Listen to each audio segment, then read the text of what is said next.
नमस्कार. आपल्याला 3 प्रकारचे जे ताप असतात त्याचा आपण अभ्यास करतोय. पहिला आपण आध्यात्मिक ताप पाहिला. त्या आध्यात्मिक तापामध्ये असं पाहिलं की आपल्या शरीरातून जे की आपल्याला दुःख सहन करावं लागतं त्याला आध्यात्मिक ताप म्हणायचं. म्हणजे काही ताप येतो, पोट बिघडतं, डोकं दुखतं, डोळ्यांचे मोतीबिंदू होतो, हार्ट अटॅक येतो, वॉटेवर शरीराच्या संदर्भात होणाऱ्या सगळ्या गोष्टी म्हणजे तो आध्यात्मिक ताप असं आपण पाहिलं. 1-2 नाही 56 ओव्या समर्थाने दिल्या. 350 वर्षापूर्वी एवढ्या प्रकारचे आध्यात्मिक ताप त्यांच्या निरीक्षण शक्तीनं आणि कल्पनेनं त्यांनी ते लिहून काढले. आज आपण त्याच्यात भर घातली असाही आपण विचार केला.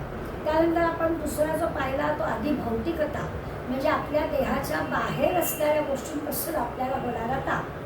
मग त्याचाही आपण विचार केला की आपण काही नाही, आपण चांगलं व्यवस्थित काळजीपूर्वक डाव्या बाजूनी चाललेलो आहोत, पण खरंच एखादा मागून गाडीवाला आला आणि तो धडकला. आपली काही चूक नाही आहे. ह्या तापाला ह्यातून होणाऱ्या ह्या दुःखाला आधी भौतिक म्हणायचं.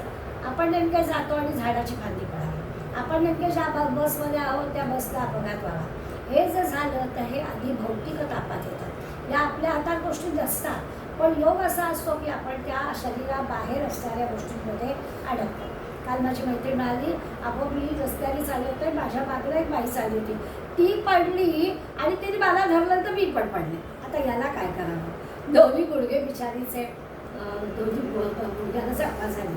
आता याला काही इलाज नाही आहे. हा आपला योग आहे. देहाच्या बाहेर असणाऱ्या गोष्टींमुळे आपल्याला होणारा ताप. त्याच्यातच पुढे समर्थाने आपली मुलं बाळं, नातवंड, नातेवाईक, शेजार पाजार सगळ्यांमुळे होणारा जो ताप आहे, मग तो शारीरिक असू दे, मानसिक असू दे, या सगळ्या तापांना सुद्धा ते आपल्या देहाबाहेरचे आहेत ना. देहाबाहेरच्या लोकांनी आपल्याला दिलेले ताप हे सुद्धा त्या आधी भौतिक तापामध्ये येतात. आणि ते थोडके नाही, समर्थाने 85 ओव्यांमध्ये ते म्हणजे एका ओवीत 3-4 ताप, 85 त्याला बोलले 85 एवढ्या प्रकारचे ताप समर्थाने आपल्याला मागच्या समासात सांगितले. एकाच माणसाला काही सगळे ताप भोगावे लागतात असं नाही, परंतु या यादीचा विचार केला तर आपल्या लक्षात येतं एवढ्या प्रकारचे ताप आहेत. आज आपल्याला तिसरा प्रकार बघायचा आहे. त्याला नाव आहे अधिदैविकता. आता हा अधिदैविक ताप म्हणजे काय? तसं पाहायला गेलं तर या दोघांच्या तुलनेमध्ये ओव्यांची संख्या पाहिली तर कमी आहे. 29च ओव्यांचा हा समास आहे, पण हा ताप सगळ्यात जास्ती त्रासदायक आहे. कारण या 2 तापाला आध्यात्मिक ताप आणि अधिभौतिक ताप कितीही जरी मोठे असेल तरी त्या प्रत्येकाला काहीतरी उपाय आहे. हो, औषध योजना आहे, काही उपाय आहेत, काही त्याच्यातून बाहेर पडायला मार्ग आहे. हा जो अधिदैविक ताप आहे हा आपणच आपल्यासाठी निर्माण केलेला ताप आहे आणि म्हणून याची काळजी आपल्याला अधिक घ्यायला पाहिजे. आपलं हे जे जग आहे ही कर्मभूमी आहे. आपण आलो की इथे काम आपलं सुरू होतं आणि जसं करावं तसं भरावं, ही इथली सगळी म्हणजे जे की भोग आहेत, चांगले किंवा वाईट, त्या आपल्या कर्माचे भोग आहे. अशा प्रकारचा इथला नियम आहे. या कर्मभूमीचा नियम आहे की आपण जसं करतो तसं आपल्याला भोगावं लागतं. आता हा नियम या कर्मभूमीतला आपण लक्षात घेऊन आजच्या समासाचा आपल्याला अभ्यास करायचा आहे. होतं असं, हे जरी खरं असतं, या ठिकाणी आपण जे करतो ते मोडतो, हा जरी नियम असला तरी माणूस काय करतो?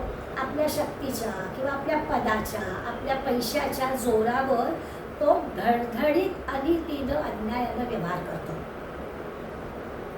भोवताली आपल्याला दिसत आहे. बरं, हे समर्थाने सांगितलं म्हणजे 350 वर्षापूर्वी पण समाजाची परिस्थिती हीच होती. आज तर आपल्याला आणखीनच भयानक दिसते आहे की जो तो माणूस आपल्या म्हणजे आपल्या चुकीच्या हिमतीवर म्हणूया की आपल्या जो पैशाचा जोर आहे, आपण तरुण आहोत, आपल्या शक्तीचा जोर आहे, आपल्या जो काही पद आहे, या पदाच्या जोरावर तो धडधडीत खोट्या गोष्टी करतो, अनितीने वागतो.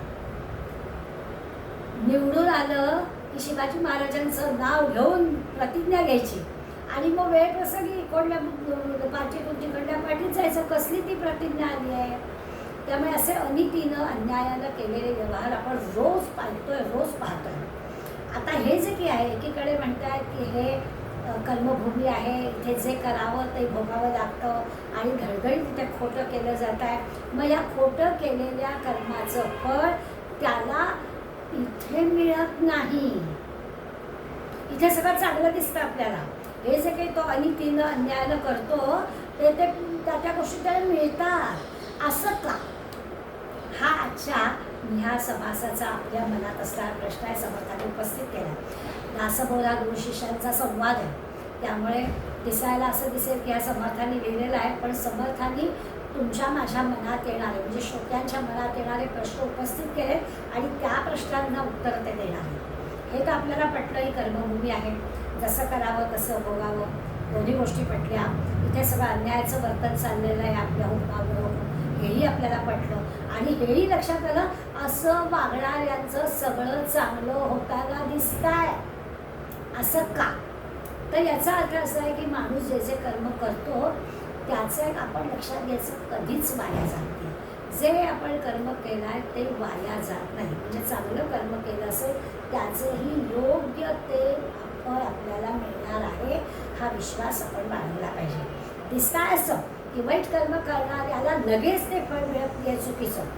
जर केल्याला चुकीचं तर लगेच ते शासन झालं पाहिजे ना, तसं घडताना दिसत नाही आहे. पण विश्वास बाळगा, चांगलं कर्म करणाऱ्याला चांगलं फळ आज नाही उद्या मिळणार म्हणजे मिळणार असा विश्वास ते सांगतात. आता या जन्मात मिळालं नाही, आज नाही मिळालं, कधीतरी मिळणार आहे, मृत्यूनंतरच्या अवस्थेमध्ये सुद्धा हे मिळतं, याबद्दलचा विचार या सगळ्या अधिदैविक तापामध्ये आपल्याला करायचा आहे. आता हा ताप किती आहे की आपली काही चूक नाही आहे, आपलं काही आपण मुद्दाम काही फक्त आपल्याला चांगलं कर्म करायचंच आहे. कितीही काही त्रास सहन करायला लागला तरी त्या उदाहरण देतात, कोटाच्या खिशामध्ये हात घातला तर तिथे म्हणे विंचू चावला. आता कोटला कधी धुतलेत असतात, असे टाळून ठेवलेले असतात, बाहेर जाताना घालायचा, पुन्हा आपला कोटी आणून घालायला लावून ठेवायचा, म्हणून झालं असेल. तर या महाशयाने काय केलं, कळलं की विंचू चावतात. शहाणा माणूस काय करेल की कोट पटकन काढून त्या विंचवाला मारेल, नाही का?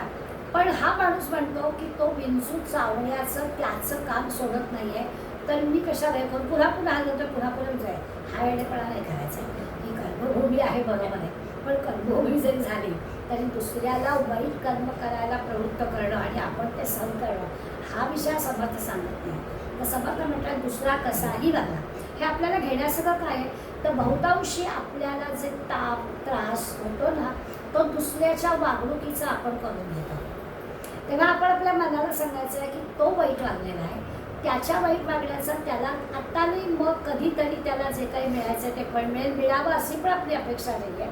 म्हणजे तो वाईट वागलाय तर वाईट त्याला फळ मिळावं असंही आपण म्हणणार नाही, पण त्या वाईट वागणाऱ्याचं फळ मला कशाला मी लावून घ्यायचं आणि मला दुःख सहन करायचं, हा विषय आपल्याला हा अधिदैविक तापाकडून शिकायचा आहे. की दुसरा कोणी वाईट वागला, दुसरा कोणी चुकीचं वागला, त्याचा आपण आपल्याला त्रास करून मिळत. त्या अर्थाने भगवंत स्पष्टपणाने सांगताय त्याच्या त्या चुकीच्या कर्माचं फळ त्याला मिळालं कधीच राहणार नाही, हा विषय आपल्याला शिकायला. समजा स्पष्टपणे सांगतात मृत्यूनंतरची एक अवस्था असते, हा देह टाकला ना की त्याची व्यवस्था इथे केलेली आहे आणि शास्त्रानं सांगितलेली आहे.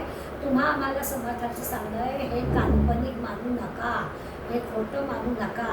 आपल्या धर्मामध्ये, आपल्या शास्त्रामध्ये, आपल्या वेद पुराणांमध्ये हा देह टाकल्यानंतरची जी काही अवस्था आहे त्या सगळ्याचं वर्णन आहे आणि ते खरं आहे, हे तुम्ही लक्षात घ्या, असं ते आपल्याला सांगतात. म्हणजे आपण केलेल्या कर्माचा जाब आपल्याला इथे नाही पण वरती द्यावाच लागतो. आणि मग ते जे आहे याला आपल्याकडे शब्द आहे यमयातना. आपण देह टाकला की मग काय तर यमयातना भोगाव्या लागतात. त्याची एक व्याख्या समर्थांनी या श्लोकाच्या या समासाच्या सुरुवातीला केली आहे. शुभाशुभेन कर्मणा देहांते यमयातना स्वर्गनरकादि भोक्तव्यम इदम चैवाधिदैवकम. या अधिदैविक तापाची व्याख्या समर्थ करून सांगतात. शुभाशुभेन कर्मणा म्हणजे आपलं शुभ अशुभ चांगलं वाईट जे कर्म आहे त्या कर्माप्रमाणे देहांते देह टाकल्यावर आपल्याला यमयातना म्हणजे स्वर्ग किंवा नरक यांचे भोग भोगावे लागतात. या नरकाचं वर्णन समर्थांनी या समासात केलं आहे. मग अशी म्हटलं की 29 ओव्या आहेत, त्या 29 ओव्यांमध्ये शेवटच्या 10-12 ओव्या या नरक यातनांचं वर्णन करणारे आहे. पुन्हा तेच की ते काय वाचायचं, म्हणजे जसं आपण म्हणतो ना की तो तेव्हा की आपला देह असणार नाही आहे, देह टाकल्यानंतर आपल्याला त्या यातनांना तोंड द्यायचं आहे. त्यामुळे हे काय आहे तर स्वर्ग आणि नरक म्हणजे काही ठिकाणं नाही आहे. आपल्याला चांगलं आणि वाईट फळ भोगावं लागण्याची गोष्ट आहे. त्यामुळे ते आपल्याला सांगतात की हे जे काही स्वर्ग नरक किंवा यमयातना या ज्या भोगाव्या लागतात त्याला आधी दैविक ताप पडायचं. आता या अनितीनं किंवा अन्यायानं वागू नये, स्वार्थीपणानं वागू नये, हे सगळं बरोबर आहे. संत ओरडून आपल्याला एक गोष्ट सांगतायत. आपण प्रत्येकजण म्हणतो की हे सगळ्यांनी चांगलंच वागावं, बरोबर आहे. ह्या अनितीनं अन्यायानं वागणाऱ्या माणसाला तत्कालीन तेवढ्या वेळापुरता फायदा होतो. चुकीनं वागणाऱ्या माणसाला त्या वेळेपुरता फायदा होतो, कारण त्यांनी त्याच्यासाठी ते काम केलेलं असतं. अगदी बरोबर आहे. परंतु वरती तो हिशोब चुकता करावा लागतोच ना. आत्ता जरी तत्कालीन फायदा झाला तरी नंतर काय, याच्यासाठी आपल्याला विचार करायला हवा की इथेच देह असतानाच चुकीचं वर्तन, अनितीचं वर्तन, अन्यायाचं वर्तन आपण करता कामा नये. आपण ज्या जगामध्ये विश्वामध्ये राहतो त्या सगळ्या विश्वातल्या सगळ्या याची एक व्यवस्था आहे आणि ती व्यवस्था युगानुयुग चाललेली आहे. युगानुयुग ही व्यवस्था सांभाळणारी एक शक्ती आहे आणि ही जी शक्ती आहे त्या शक्तीच्या एका अंगाला यम असं म्हणतात. आता यम असं यम ह्या धातू आहे संस्कृत.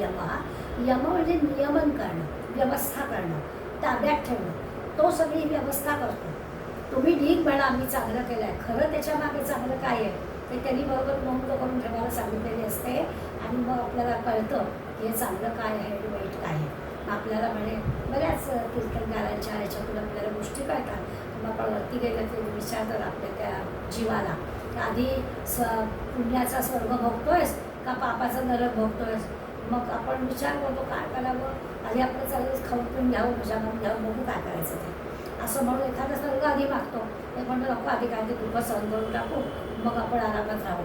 आणि मग आपल्याला गीता सांगते की आपल्याला हे सगळं झालं की मग परत पृथ्वीवर यावं लागतं. अशा प्रकारची सगळी रचना या विश्वाची आहे. आणि म्हणून ह्याचं सगळं काम जो बघणारा आहे तो नियमन करणारा, ताब्यात ठेवणारा, त्याला यम असं म्हणायचं. हे यमाचं असं आहे की तो निवसवादाचा मुलगा आहे. निवसवाद म्हणजे प्राह म्हणजे विश्वाकवे प्रवीत चौथ्या अध्यायाची सुरुवात आपल्याला माहिती आहे. त्या निवसवादाचा म्हणजे सूर्याच्या ह्याच्यातला तो यम मुलगा आहे. दक्षिण दिशेचा स्वामी आहे. त्यामुळे आपण बघा दक्षिणेकडे पाय करून झोपत नाही. साधारणपणे या प्रथा आपण पडले की यमाची ती दिशा आहे.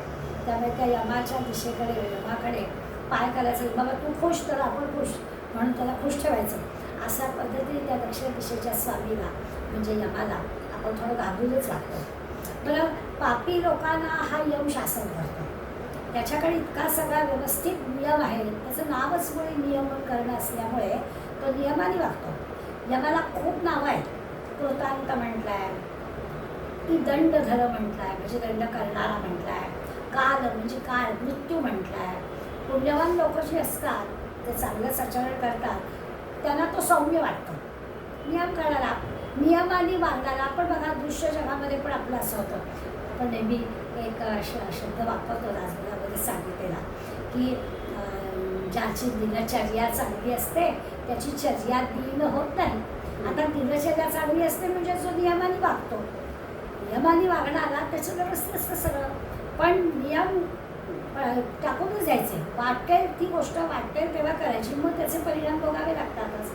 असं त्या त्यामुळे जो पुण्यवान आहे, जो नियमाने वागणारा आहे त्याला तो यम काही त्रास देत नाही. पण त्यांना हा तो यम जरा सौम्यच वाटतो. त्यामुळे ह्या पुण्यवान लोकांनी त्याला धर्मराज नाव दिलं आहे, चांगलंच म्हटलेलं आहे. परंतु जे चुकीचं वागणारे आहे तो त्या यम नियमाचा पाडगा दाखवतो आणि मग त्याला मात्र ते काळ किंवा काय दंडधर वगैरे वगैरे असं त्या यमाला म्हणतात. एकूण काय तर आपल्या आता लक्षात आलं की आपल्या कर्मानुसार आपण जी काही इथे कर्म करतो त्यानुसार आपल्याला हा यम स्वर्ग किंवा नरक काय जे काही द्यायचं असतं चांगलं किंवा वाईट ते आपलं करतो. पण मानवी जीवनामध्ये हा जो विरोध आहे तो आपण लक्षात घ्यायचा. कलियुग आहे असं त्याला उत्तर आपल्याजवळ असतं की हे सगळं कलियुग आहे म्हणून असं चालतं. तर मानवी इथे काय आपल्याला दिसतं या कर्मभूमीवर, पुण्यभूमीच मनात येतं, पुण्यभूमी असायला हवं पण असं होत. या पुण्यभूमीवर कर्म करणारी, अन्यायाने वागणारी, स्वार्थीपणाने वागणारी जी मंडळी आहे तिथे आपल्याला असं दिसतं, इतका विरोध दिसतो की ते ईश्वर मानत नाही. ईश्वराला स्मरून कर्म केलं तर ते चांगलं घडेल, पण ईश्वर मानायचा नाही. आणि अशा चुकीच्या वागण्यामुळे केलेले जे कर्म आहे त्या तसं करून सुद्धा त्या माणसांचं जीवन सुसह्य झालेलं दिसतं. म्हणजे भ्रष्टाचार केलेला आहे, वाटते तसं वागलेलं आहे, पण त्याला टोलेच्या म्हणतात तसा बंगला आहे, गाड्या आहेत, सगळं आहे त्याच्याजवळ, असं आपल्याला दिसतं. आणि जो बिचारा अत्यंत प्रामाणिकपणानं वागणार आहे तो मात्र आपल्याला असं दिसतं की तो म्हणजे 2 खोल्यांमध्ये राहतात. मी नेहमी आपल्या ठाण्यातलं एक उदाहरण देते. आमच्या विष्णुनगरमध्ये 3 वेळा त्या काळामध्ये आमच्या दातेबाई निवडून आल्या होत्या नगरसेविका म्हणून. त्या 5 ते 15 वर्षाच्या कालावधीमध्ये दातेबाईंच्या अंगावरची कॉटनची साडी कधी झुळझुळीत झाली नाही का. ती 1.5 खोल्यांचं त्यांचं जे घर होतं ते काही कधी बदललं नाही. कधीच आम्हाला त्यांच्यात हा बदल दिसला नाही. कारण त्या काही सत्तेसाठी आपल्या भलं व्हावं ह्यासाठी काही नगरसेविका म्हणून काम नव्हत्या करत. पण अशी हाताच्या बोटावर मोजायला येणारी माणसं. बाकी काय दिसतं? बाकी असं दिसतं की पद आलं की त्या पदाने आपल्या 10 पिढ्यांचा उद्धार होईल अशा प्रकारची संपत्ती जमवणं, अशा गोष्टी आपल्याला दिसतात. त्यामुळे हे जे की आपल्याला दिसतं आहे, विरोध दिसतो. चांगलं वागणाऱ्याला ऐश्वर्य लाभत नाही आणि वाईट वागणाऱ्याला त्यावेळेला तरी ऐश्वर्य लागतं. याचा आपण विचार केला तर आपल्या लक्षात येतं की ठीक आहे, आत्ता राहतो ऐश्वर्यात, पण तुला हे भोग चुकीचंच आहे, त्याचे भोग तुला भोगावे लागणार आहे. ईश्वराला न स्मरता आणि तिनं अन्यायानं केलेलं जे आहे त्याच्यासाठी तुला जे की आत्ता इथे सुख सहजपणाने मिळतं आहे, पण त्यानंतर तुला हे भोगावं लागेल. अशा प्रकारचा या अधिदैविक तापाचा विचार करताना समर्थ आपल्याला सांगतात. थोडासा दिलासा दिला आपल्याला की आपण नेहमी आपणच का चांगलं वागायचं, त्याला हे उत्तर आहे हो, आपणच चांगलं वागायचं. चांगलं वागणारी माणसं थोडी असली तरी त्यांची आज समाजाला गरज आहे, तर आपणच चांगलं वागायचं. पण होतं असं की आपण जे जे काही कर्म करतो त्याचं फळ आज उद्या वगैरे मिळणार आहे. आता नाहीतर म्हणजे हा इथे नाही मिळालं तर परलोकी मिळेल असं पण ते आपल्याला सांगतायत. हा कर्माचा नियम म्हणूनच ते सांगतात आपल्याला. आणि मग असं सत्कर्म करणाऱ्या माणसाला इथे मात्र खूप खूप कष्टात दिवस काढावे लागतात. मिळत असेल तिथे त्याची नोंद चांगली झाली असल्यामुळे देह टाकल्यानंतर त्याला भगवंतापर्यंत जाता येत असेल, मोक्ष मिळत असेल, पुण्यामुळे स्वर्गात मिळत असेल, असं असेलच. मग समर्थ आपल्याला सांगतात तिथे शंका घेऊ नका, होईल असेल असा विचार मनात आणू नका. हे दिसतं आहे आपल्याला, दुष्कर्म करणाऱ्या माणसाला त्या कर्माची अशुभ फळे भोगावी लागणारच आहे आणि सत्कर्म करणाऱ्या माणसाला चांगली फळं देह टाकल्यावर मिळणारच आहे. यालाच अधिदैविक ताप म्हणायचं. असा आधी पहिल्या अर्ध्या समासामध्ये त्यांनी आपल्यावरती हा मुद्दा पटवून देण्याचा प्रयत्न केला. कारण म्हणजे जे दिसत नाही त्याच्यावर कसा काय विश्वास ठेवणार ना. आपण कुठे आलो स्वर्गात जाऊन आलो नाही, आपल्याला माहितीच नाही खरंच असं घडतं की नाही. पण संत सांगतायत आणि संत कळवळून आपल्याला सांगतायत की मी सांगतोय काल्पनिक मानू नका, मी सांगतोय हे खरं माना. आता हे आपण असं क्षणभर म्हणूया की आपण संतांवरती आपला विश्वास आहे आणि आपण ते सांगताय की बरोबर असं म्हणतोय. तर देह टाकल्यावर आपलं जे काही अस्तित्व असतं तर देह तर नाही आहे, मग कसलं अस्तित्व असतं त्याचा पण विचार करायचा. देह आहे तो स्थूल आहे, तो आपल्याला दिसतोय, हा टाकायचा आहे, तो देह संपणार आहे.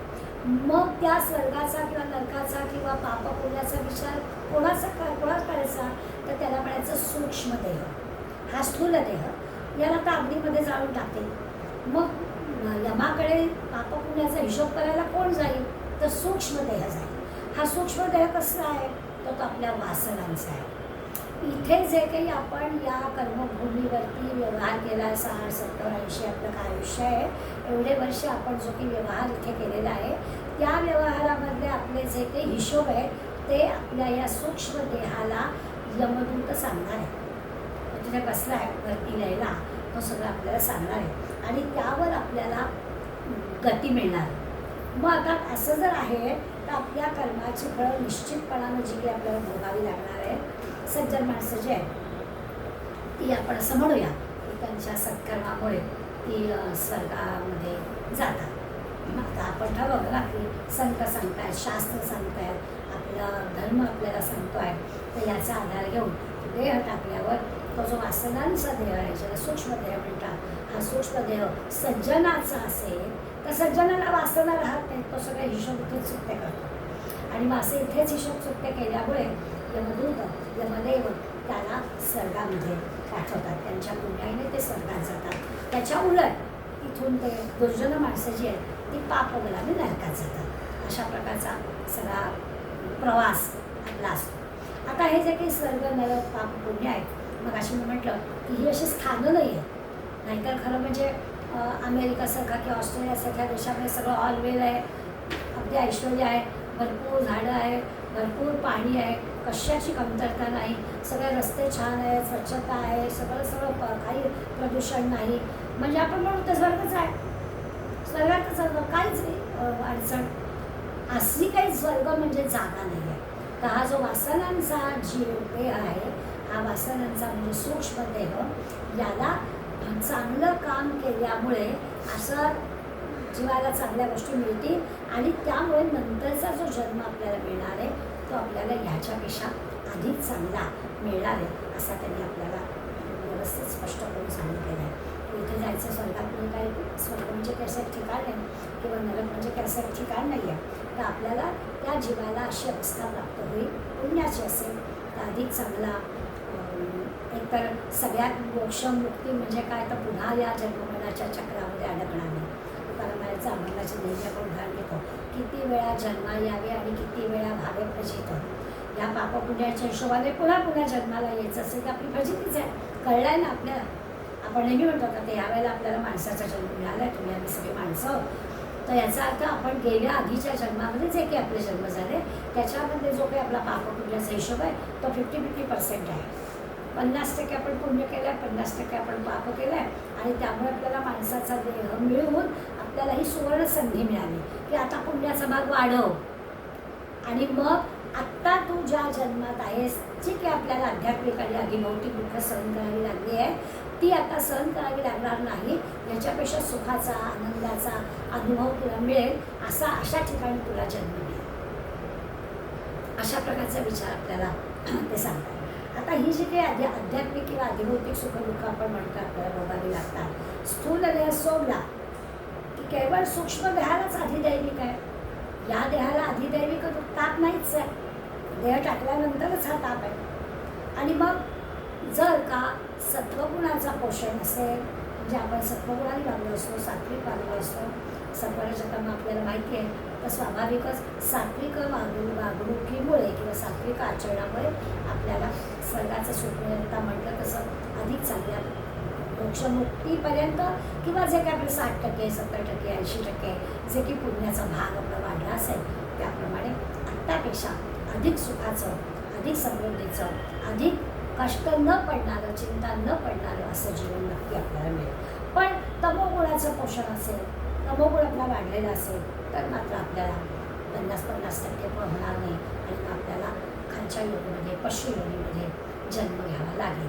अशा प्रकारची रचना आपल्या या सगळ्या पापपुण्याच्या विषयात असते.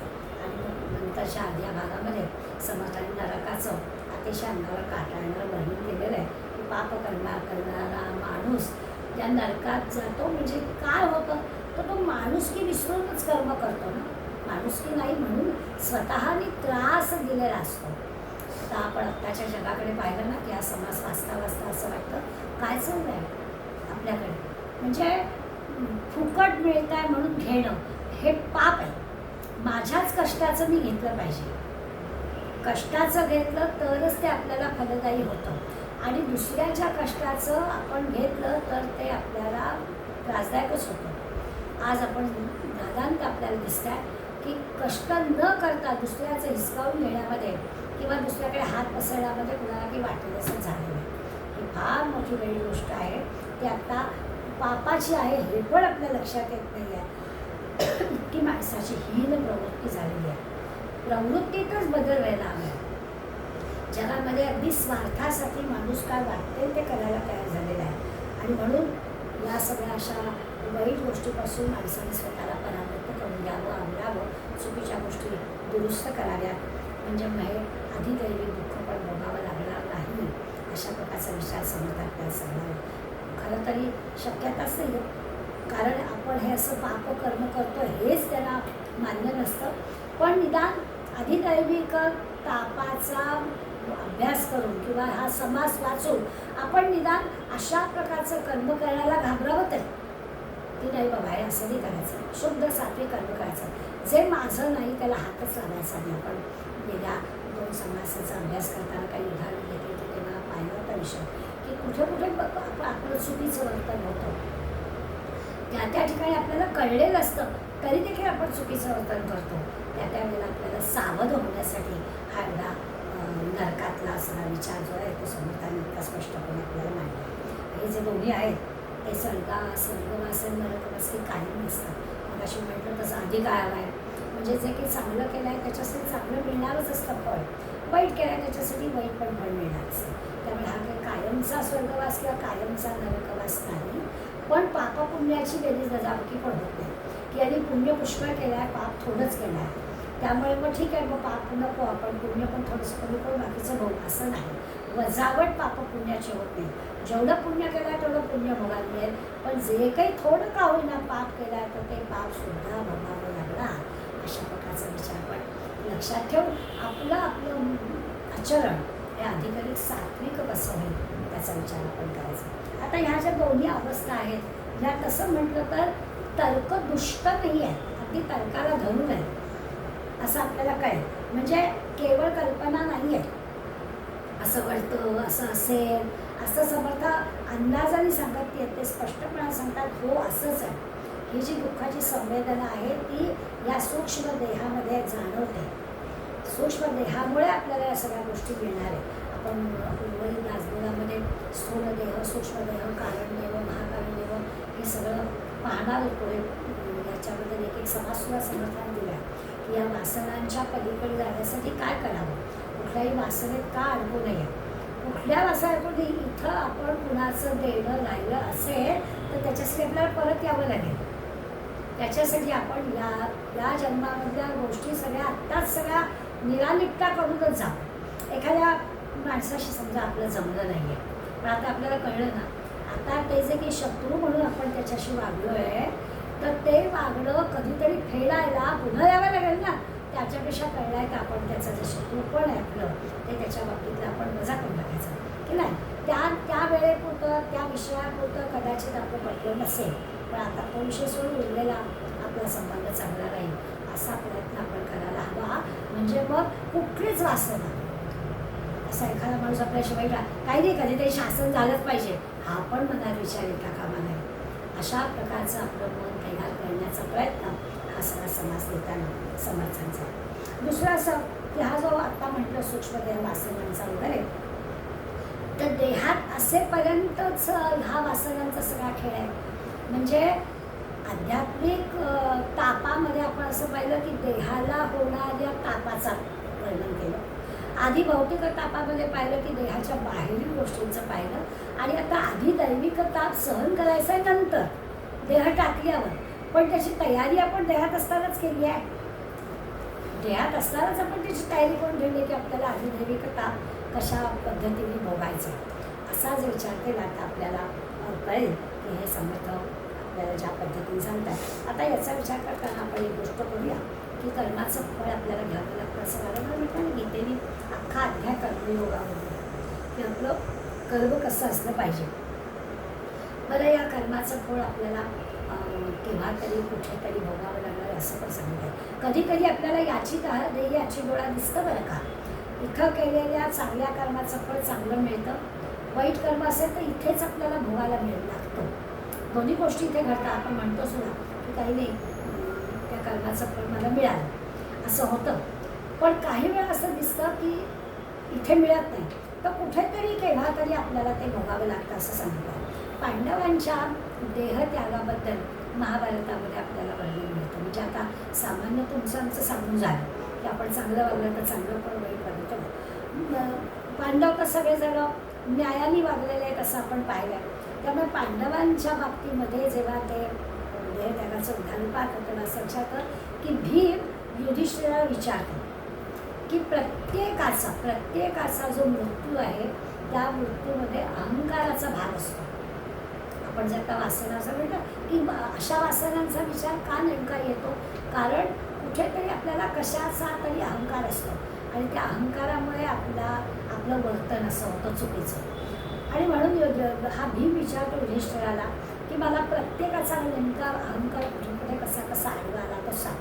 5 जण हिमालयात चाललेले आहेत, अखेरचा त्यांचा प्रवास चाललेला आहे आणि या दोघांची चर्चा चाललेली आहे की नेमकं आपल्याला मृत्यूला काय कारण होतं किंवा या देह त्यागासाठी काय अहंकार हे त्याच्यासाठी कारण होतं. आणि मग झालं हिमालय चढताय, देवी पर्वताचं दर्शन घेतलं आहे. प्रथम द्रौपदी देह टाकला.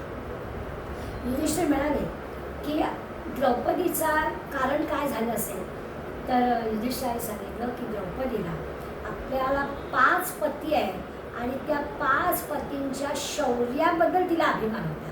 बाकी सगळी ती चांगली होती. भगवंत घाऊन आला होता, भगवंताचं तिच्यावर अगदी फार प्रेम होतं. द्रौपदीने तर एक प्रसंग इतका बोलका आहे की आपल्या स्वतःची मुलं गेलेली असताना सुद्धा तिने अश्वत्थाम्याला माफ केलं होतं. त्यामुळे सगळी ती आयुष्यभर चांगलं वागली, पण तिच्या मनामध्ये आपले 5 पती एकाहून एक शौर्यवान आहे, वीर आहे, याचा तिला अभिमान होता. हे मृत्यूला कारण झालं असं धर्मराजाने भीमाला उत्तर दिलं. मग सहदेवासारखा ते बिचारा सगळ्या 5 पांडवांमधला धाकटा एकतर आणि सगळ्यांचा अगदी म्हणजे सहदेव हा अत्यंत साधा सोज्वळ अशा प्रकारचं सहदेवाचं वर्णन असतं. तर ह्या सहदेवाला काय झालं तर म्हणे तो एक सेवा करण्यामध्ये तत्पर असणारा असं त्याचं वर्णन केलं जातं. तर धर्मराज युधिष्ठिराला भीमाने विचारलं की मग सहदेवाबद्दल तू काय म्हणशील, सहदेवाला कशाचा अहंकार झाला. तर तो म्हणाला सहदेवाला जो तो सगळ्यांची सेवा करायचं त्या सेवा बुद्धीचा त्याला अभिमान झाला. ती सेवा करणारा कोण आहे तर माझ्यासारखा कोणीच नाही. कुठला तरी गुणाचा आपल्याला अहंकार होतो, अभिमान होतो आणि तो त्याला कारण होतो पापाला, असं महाभारतातल्या या उदाहरणाने काय करतात. मग नकुल अत्यंत देखणा होता. तर नकुलाबद्दल भगवंतानी म्हणजे धर्मराज युधिष्ठिराने असंच सांगितलं की रूपाचा त्याला अभिमान होतो, रूपामध्ये मीच काय तो श्रेष्ठ आणि तेवढं मृत्यूला कारण पुरेसं होतं. अहंकाराने कसा मृत्यू आला, आपल्याकडे मृत्यू निरूपण पण अभ्यासायचं आहे तेव्हा याच्यावर अधिक भर देऊच आपण. पण मृत्यूला कारण अहंकार कसा होतो तो पण दिला. आता अर्जुन आहे, अर्जुनाला तर काय, अर्जुन भगवंताचा अत्यंत लाडका भक्त आहे. भगवंताने अर्जुनालाच फक्त गीता सांगितली आणि त्याचं कर्तव्य कठोरपणे पालन करण्यासाठी त्याला प्रवृत्त केलं. मग त्याला काय आहे तर त्याला सुद्धा शौर्याचा अभिमान होता. कारण प्रत्येक वेळा ते सांगतात मी युद्धात पराभूत होणार नाही आहे, पण तरी मला युद्ध करायचं नाही. त्यामुळे आपल्याला युद्धात पराभूत करणारं कोणी नाही आहे याचा त्याला अभिमान होतो. तो त्याच्या मृत्यूला कारण झाला. आणि भीमाला तर त्याच्या सामर्थ्याविषयी दुसरं कोणी बोललेलं चालायचंच नाही. शक्तिमान सगळ्यांमध्ये भीमच काय तो शक्तिमान असा त्याला शक्तीचा अभिमान होता. हे जे की आहे प्रत्येकाला मृत्यूचं काहीतरी कारण होतं. तुम्ही आम्ही कसं आनंद आपला विचारच करायला नको. पण धर्मराज युधिष्ठिर फक्त एकमेव 5 पांडवांमधल्या अहंकार कुणाला नव्हता तो फक्त धर्मराज युधिष्ठिराला नव्हता. आणि म्हणून त्याला इंद्रदेव स्वतः आले आणि इंद्रदेवानी मनुष्य देहामध्ये असताना या धर्मराज युधिष्ठिराला आपल्या देवलोकामध्ये नेलं. आता महाभारतात ही गोष्ट आहे खरी आहे, पण तरी देखील धर्मराज युधिष्ठिराला पण अहंकार देण्याची एक कथा आहे. इंद्रदेवानी सांगितलं की हा बाकीच्यांचा अहंकार आहे पण याला अहंकार नाही आणि तो स्वतः आला आणि देवलोकामध्ये त्याला घेऊन गेला.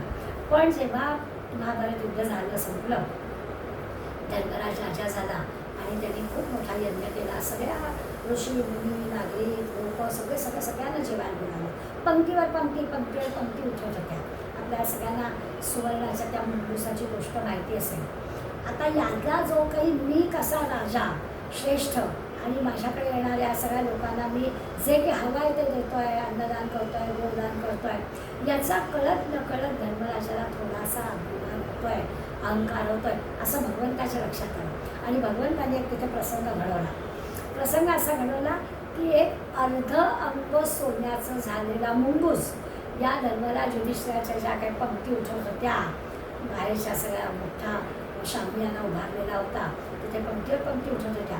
एक पंगत उठली, अवरावली झाली की लगेच पुन्हा नवीन पंगत घेतली जात होती. तर ती पंगत उठून सगळं अवरावली झाली की काही अन्नाचे कण पडलेले होते ते खायला एक मुंगूस आला. आणि तो मुंगूस असा होता की त्याचं अर्ध अंग सोन्याचं होतं. आणि धर्मराज लक्ष दिलं की तो मुंगूस येतो आहे आणि तो अन्नाचे कण खातो आहे, प्रयत्न करतोय खाण्याचे. तर धर्मराजाला आश्चर्य वाटलं, पण लक्षात आलं की इथे काहीतरी गडबड आहे. आणि म्हणून भगवंताकडे त्यांनी चमकून पाहिलं. भगवंत नेहमीच त्या स्टाईलने त्यांनी स्माईल दिली. आणि याच्या मागे काय आहे, तेवढ्यामध्ये तो जो मुंगूस आहे तो मनुष्यवाणीमध्ये बोलला की राजा, माझं अर्धांग सोन्याचं झालं होतं. एका ब्राह्मणाच्या घरामध्ये मी सांडलेले अन्नाचे कण गोळा केले म्हणून, आणि उरलेलं अंग पण सोन्याचं व्हावं. ते कसं होईल, तर तुझ्याकडे अन्नदान झालेलं आहे, तिथे नक्की होईल. म्हणून मी उरलेलं अर्धांग सोन्याचं करून घ्यायला इथे आलो आहे. ज्या ब्राह्मणाकडे अन्नाचे कण त्याला मिळाले आणि अंग सोन्याचं झालं, तो निस्वार्थी ब्राह्मण होता. कुठेतरी अहंकार नव्हता, अभिमान नव्हता. त्यामुळे त्या सांडलेल्या अन्नाच्या कणांनी सुद्धा मुंगूसाचं अंग सोन्याचं झालं. आणि आता धर्मराज आहे, पंक्तीवर पंक्ती उठत आहेत, राजा झालेला आहे. तर इथे काय होतं, तेव्हा लक्षात आलं धर्मराजाच्या की आपणच काय ते शहाणे, आपणच काय ते मोठे, आपल्यासारखे राजे आपणच, या भूमीवर आपल्या सगळा राजाच झाला नाही. हा कुठेतरी अहंकार आला आहे आणि हा याला कारण आहे, असं भगवंताने मुद्दाम घडवलेली गोष्ट होती असं पण आपल्याला. मुद्दा काय, तर अशी काहीतरी कारणं घडतात आणि तुकाराम महाराज म्हणतात तसं किती वेळा जन्मा यावे, किती वेळा व्हावे फजित, अशी परिस्थिती आपली होते. पुन्हा पुन्हा पुन्हा पुन्हा या कारणाने जन्म घ्यायला लागतो. 100% पुण्य आणि मोक्ष आणि मुक्ती आता पुन्हा येणे जाणे नाही असं व्हायला पाहिजे. पण तरी देखील काहीतरी असं गोत्यात आपला पाय येतो आणि पूर्ण आपल्याला यावं लागतं, असा त्याचा विचार केला. आणि म्हणून आपण मागच्या वेळेला देहाचा विचार करताना तुकाराम महाराजांचे दोन्ही अभंग पाहिले ते. एकदा तुकाराम महाराज म्हणतात देह दुःखाचा डोंगर. काय या देहाला केवढे मोठे आध्यात्मिक ताप आणि भौतिक ताप, आता अधिदैविक ताप देह टाकल्यावर सुद्धा स्वस्थता म्हणून नाही, म्हणून ते म्हणतात देह दुःखाचा डोंगर. पण तेच तुकाराम महाराजांना शरीर उत्तम चांगले का, तर ते 100% पुण्याचं कर्म करण्यासाठी पाहिजे आहे. देह असल्याशिवाय पुण्यकर्म कसं होणार. त्यामुळे ज्या देहाला दुःखाचं डोंगर म्हटलं त्याच देहाला अतिशय शरीर उत्तम चांगलं असं पण म्हणलं. समर्थाने सुद्धा देहाचं स्तवन केलं, म्हणजे संबंध एक स्तवनाच्या समास पण खर्च केला, आणि इकडे शरीर दुःखाचं डोंगर तसं संसार दुःखे दुःखवला, तोची तुरेत तापे पोळला असं पण म्हटलं. त्यामुळे या दोन्हीतला अर्थ आपण लक्षात द्यायचं की नरदेहामध्ये दुःख आहे, मग ते दुःख होऊ नये म्हणून आपण तसं आचरण करायचं आहे, याच्यावरती हा सगळा भर आहे. त्याच्यासाठी अधिदैविक टाकायचं. या अधिदैविक म्हणताना आणखी एक गोष्ट आपल्या लक्षात येईल की याच्यात दैव शब्द आला आहे. आपला देह टाकल्यानंतर हे सगळं करायचं आहे ना. तर हे दैव म्हणजे काय आहे, आपल्याला सगळ्यांना गाणं माहिती आहे, पण दैव जाणले तुम्ही. आपल्याला आपलं नशीब माहिती, आधीच्या जन्मामध्ये आपण काय केलं आहे त्याचा हिशोब आपल्याला माहिती नाही. आपल्याला जेव्हा असं दिसतं की अत्यंत सात्विक माणसाला काहीतरी फार दुःख सहन करावं लागतं, तेव्हा आपण म्हणतो या जन्मात तर कधी कधी वाईट कर्म केलं असं वाटत नाही. हा सज्जन माणसं आहे, काहीतरी ना मागच्या जन्मातलं राहिलं आहे असं आपण त्याचं वर्णन करतो. तर हे जे काही आहे तेव्हा दैव जाणलं कोणी, दैव नाही कोणाला माहिती. आणि फार सुंदर वर्णन केलेलं आहे की मृगसोन्याचा जरी असं कळत नव्हतं का सीतेला, की आता तो कसा असेल, शक्यच नाही आहे, सोन्याचा मृग कसा असेल, आणि पुन्हा काय इच्छा व्हावी की माझ्या सगळ्या आहे वनवासात, कधी ती त्या बहिणींना भेटणार आणि जावांना भेटणार, आणि मी त्या सोन्याच्या मृगाच्या कातडीचा चोळी घालेल वगैरे. हे सगळं असंभव आहे, हे सगळं कळत नव्हतं का. पण तरीसुद्धा मृगसोन्याचा जरी असं तरी त्याला मुलाला राघव हे कळत असून सुद्धा राघव मुले केले. त्यामुळे दैव हे कोणाला कळत नाही. त्याच्या पुढे सगळं सीतेला हरण केलं गेलं वगैरे वगैरे सगळ्या घटना घडल्या, पण त्याच्या मुळाशी काय होतं ही घटना, आणि असंभव आहे, हे असणंच शक्य नाही आहे. लक्ष्मण सांगतो आहे असं होणार नाही, सीतेलाही हे कळत आहे, रामाला तर कळतच आहे, तरी देखील हे असं आलं पण दैव कोणाला कळत नाही. दुसऱ्या कडव्यामध्ये लवांकुशाचा हलवी पाळणा वनी वाल्मिकी मुनी, ज्यांनी आयुष्यात कधी आयुष्यभर खुशी राहिले, ज्यांनी संन्यास घेतलेला होता यांच्या नशिबी काय आलं, सीतेला सांभाळणं, सीतेच्या मुलांना त्या जवपुरुषाला सांभाळणं, त्यांची सगळी देखभाल करणं हे त्यांच्या दैव जाणून येतं. अशा प्रकारचं हे झालं की आपल्या लक्षात येतं की दैव या शब्दाचा आपल्याला कळतच हे आधी काय घडून गेला आहे, पण पुढे काय घडायला हवं हे आपल्याला कळतं ना. आणि म्हणून आत्ता मिळालेल्या देहामध्ये अधिक चांगलं सत्कर्म आपल्या तो व्हावं असा प्रयत्न आपल्याला करायचा आहे. आणि ते करताना येणारे सगळे अडथळे कसे दूर करायचे, नेहमी केलेलं उदाहरण अगदी पटणारं आपल्याला. रोज आपण रांगोळी स्वतःच्या हाताने काढतो, परत स्वतःच्या हाताने पुसतो आणि पुन्हा काढतो. हे असं जे की आहे असं जीवनाकडे पाहायचं. केव्हा जाणार आहे माहिती नाही आहे, आपणच बाजूला करायचं. म्हणजे एखाद्या माणसाशी असणाऱ्या व्यवहारातले जे काही थोडेफार चूक भूल देवाणघेवाण सगळी बाजूला करायची, रांगोळी सगळी पुन्हा नव्याने सुरू करायची. पुन्हा असं कायमस्वरूपी एखादी अशी वाकडेपणा ठेवण्याचं काहीच कारण नाही आहे. रांगोळी सगळं पुसून टाकायचं, पुन्हा आपल्या नव्याने सुरुवात करायची. आपणच केलेलं आपणच पुसायचं, आपणच नव्याने उभं करायचं. अशा पद्धतीचा विचार संत आपल्याला सांगतात, हे आपल्याला कळेल. आता हे जर असं आहे तर गीतेमध्ये अधिष्ठानं तथा करता करणं पथपेला असं म्हटलेलं आहे. याचा अर्थ काय, तर प्रत्येक गोष्टीला 5 कारणं असतात.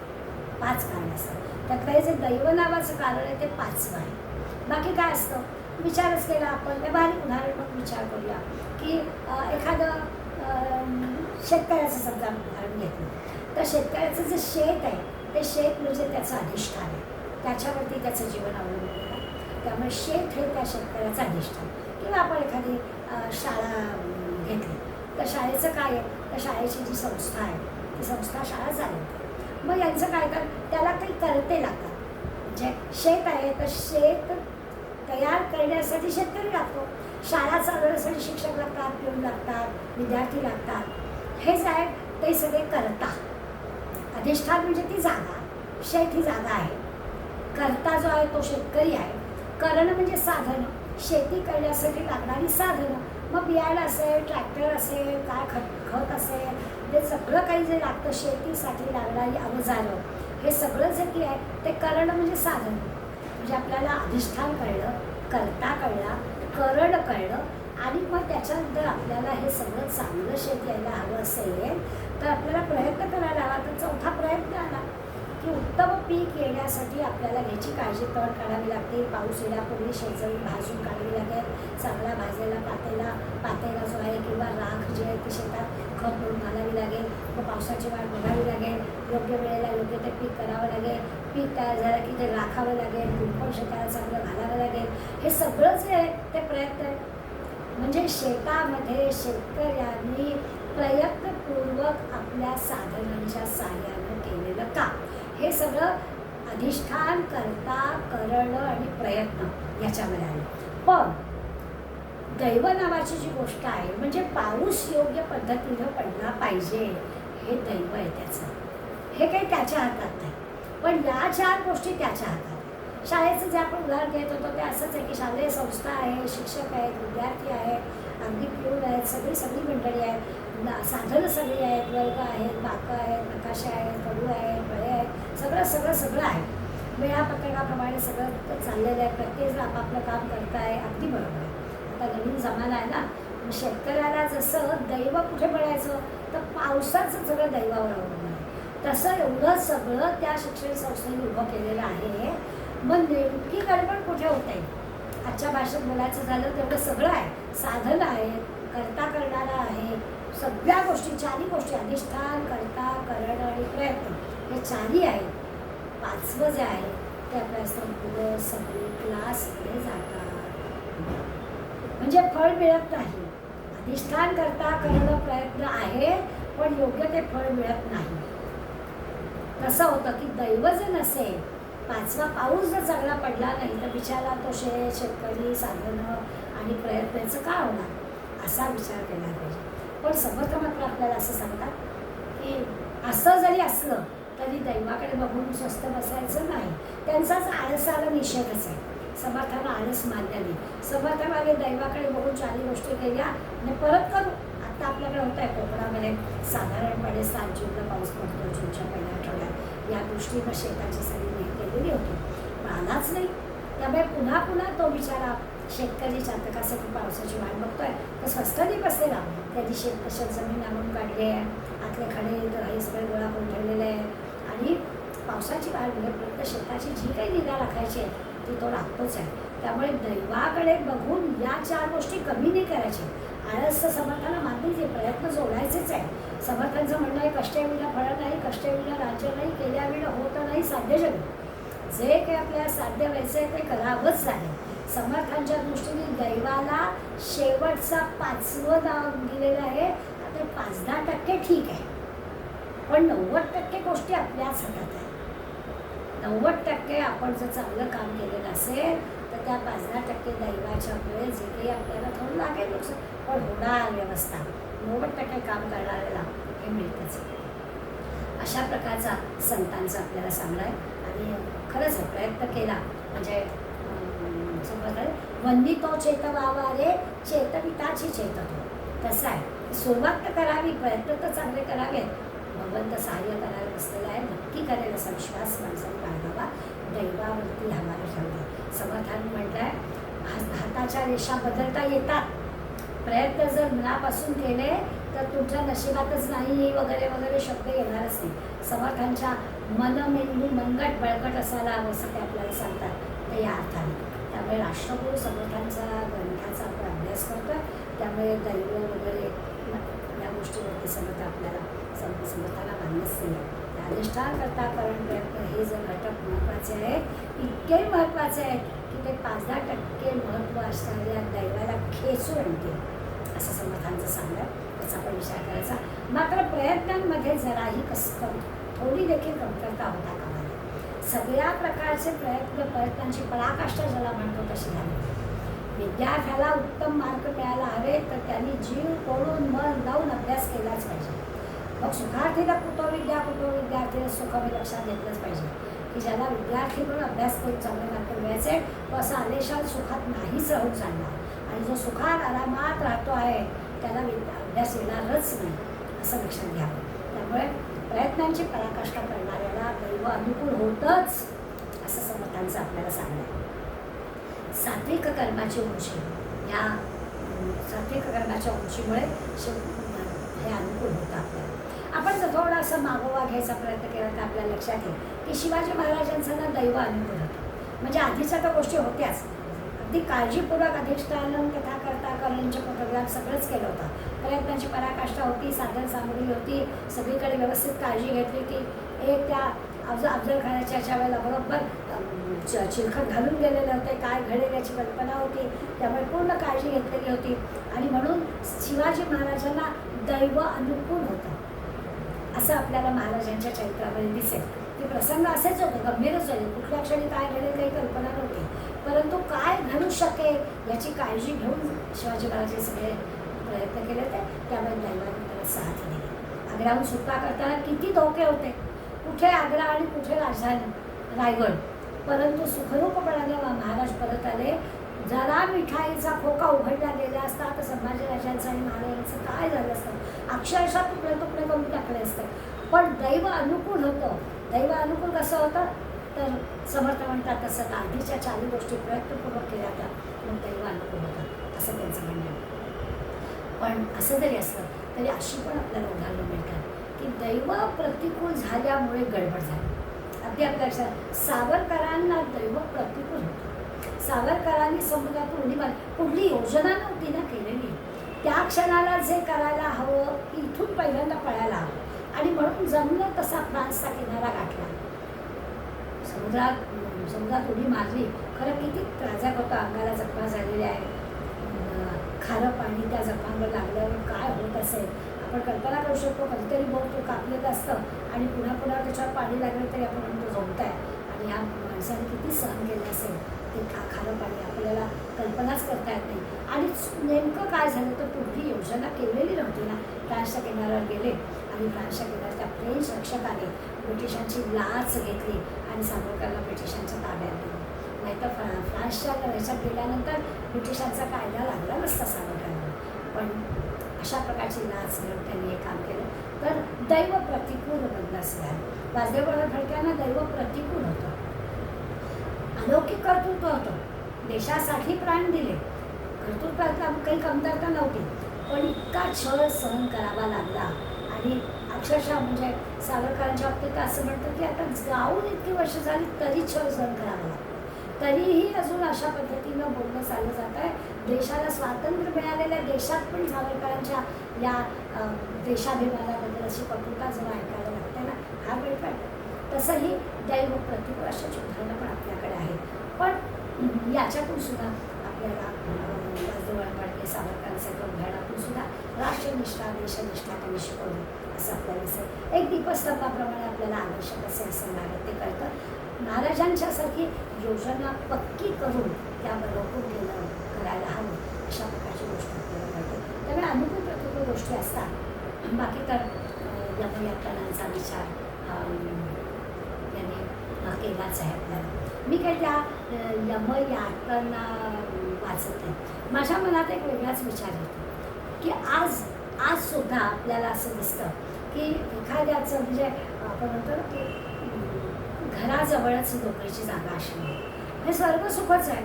आणि एखाद्याला बिचारायला फास्ट गाडी पण नाही, कुठलं ते कांजूरबाग स्टेशनवरून तिकडे यायचं फास्ट गाडी पण मिळणार नाही, आणि बर्डाच्या गर्दीतून उतरायला चढायला दोन्ही वेळा त्रास. थेट पण विटीपर्यंत गेलो असं पण नाही, मधल्या कुठल्यातरी स्टेशन उतरून जायचं आहे असं जायला आहे नरकाच्या यातून आहे. इतकी जी गर्दी आपण पाहतो, त्यामुळे आपल्याला ना भोवताली पाहिलं की एखाद्याचं जीवन सुखाचं आनंदाचं असतं म्हणजे खरंच तो स्वर्गसुख अनुभवतो असा त्याचा अनुभव येतो.